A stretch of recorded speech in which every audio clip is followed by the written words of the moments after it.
So this is the continuation of our subject. So let's move on with the police system versus criminal justice system. So let us compare the policing system and the criminal justice system. How does police system interact with the lives of the people, and how criminal justice system become prevalent and effective to the society? Okay, we have social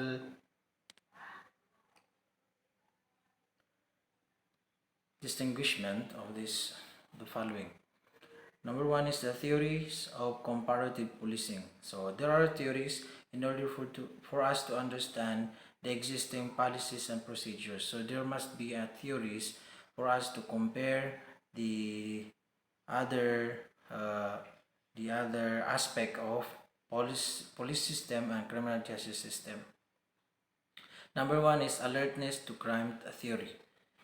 This one is as a nation develops, people's alertness to crime is heightened, so they report more crime to police and also demand the police become more effective at solving crime problems. So the society, for example, if there is an occurrence, if there are occurrences of crimes to a certain community, for example, so kailangan isusumbong nila yan para malaman ng ating kapulisan in order for them to respond immediately. So number two is economic or migration theory. In economic or migration theory is that crime everywhere is the result of unrestrained migration and overpopulation in urban areas. So ang dahilan daw kung bakit dumarami ang criminal is that because of the economic or migration. When we say economic is, let us say walang pagkukunan ng sapat na hanap buhay o pangkabuhayan yung mga mamamayan.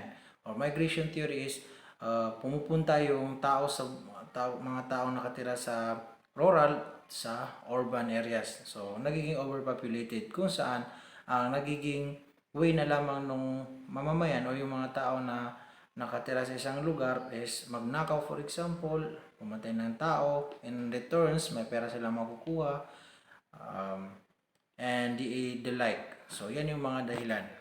So we have opportunity theory. Is that along with higher standards of living, victims become more careless of their belongings and opportunities for committing crime multiply. So, ang sinasabi nating opportunity from the word, if halimbawa, nandyan ang isang bag, iniwan. So, nagbigay ka na ng opportunity sa tao na nakawin yun. So, yan. Number 4, demographic theory is based on the event when a greater number of children are being born. So this demographic theory is, if I'm not mistaken, in the board examination, na lumabas ito during 2014. So this is when kapag dumarami yung pinapanganak na bata sa isang komunidad. We have deprivation theory, which is a progress comes along with rising expectation. So deprivation, kapag maraming yumayaman, nagiging progresibo ang isang community, so expected na marami rin pangangailangan ng tao. Kaya sinasabi nilang overpopulated ang ating mundo, kung saan kailangan na natin magbawas. So this is one of the theory na nagsasabi na dumarami ang krimen because dahil din sa pangangailangan ng tao. Number 6 is modernization theory. It sees the problem as society become too complex. So, may taron tayong modernization o yung sinasabi nating technologies na nag-evolve, tapos meron tayong changes. So, doon, halimbawa, dahil hindi makamit, hindi ma-reach nung nasa baba, yung mga pobre natin, mga salat sa yaman, walang sapat na kita. So, doon, nagkukumit sila ng krimen para may mapantustos sa kanilang pang-araw-araw na pangangailangan. Dahil habang tumatagal, lalong nagiging mahal yung pamilihin ng ating bansa. Number 7 is we have anomy and synonymy theory. Progressive lifestyle and norms result in the disintegration of older norms that once held people together. So, disintegration of older norms, so yung mga nakasanayan dati is kinakalimutan na. An example of this is yung halimbawa sa pagkain ng ating mga ninuno, imbis na kumain sila ng mga chichirya, mga produkto na merong mga substances na nakakasira sa katawan, is kumakain na lamang sila ng gabi, kasaba, lahat ng prutas na meron sila, lahat ng foods na available, natural. So yan yung sinasabi nating anomy and synonymy theory. So we have model police system.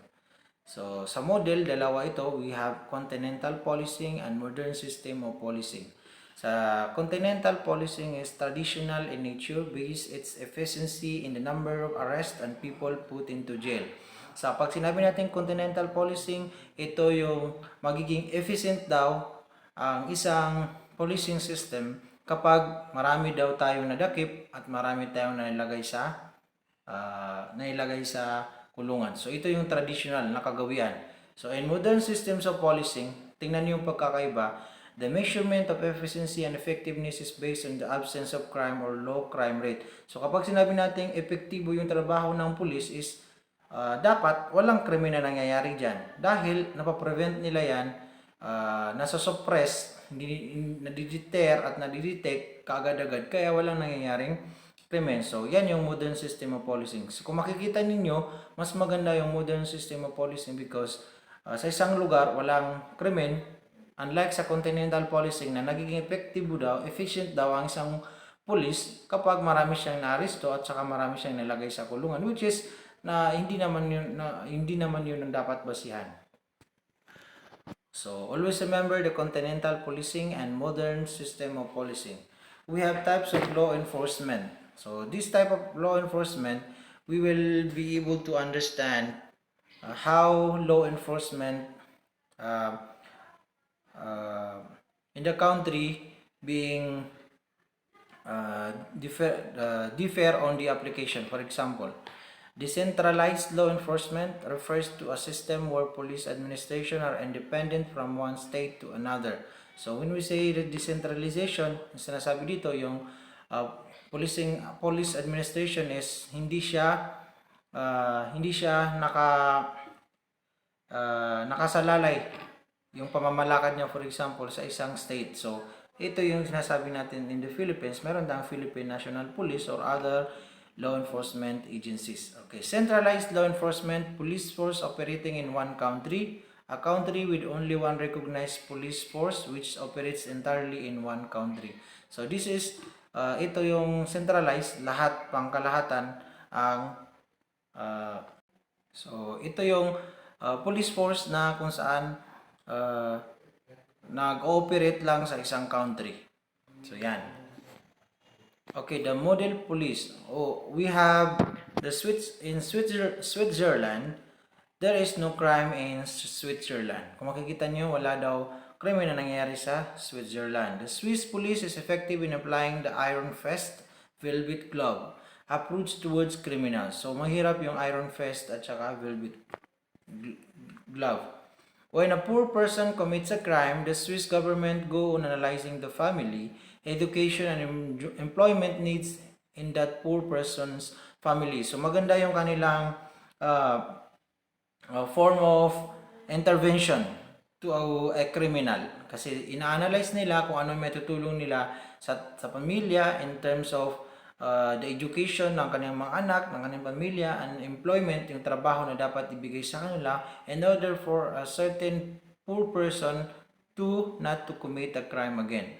They make a long-term plan to help the person raise his family out of poverty after he has served his sentences. So kung makikita nyo, there are, halimbawa in the Philippines, we have penitentiaries or tinatawag nating penologies kung saan mayroong mga intervention kung saan nakakapagtrabaho pa rin ang isang criminal sa loob ng kulungan. So nakaka-sustain pa rin siya sa kanyang pamilya. In Japan, so nandito na tayo sa mga police force ng iba't ibang lugar.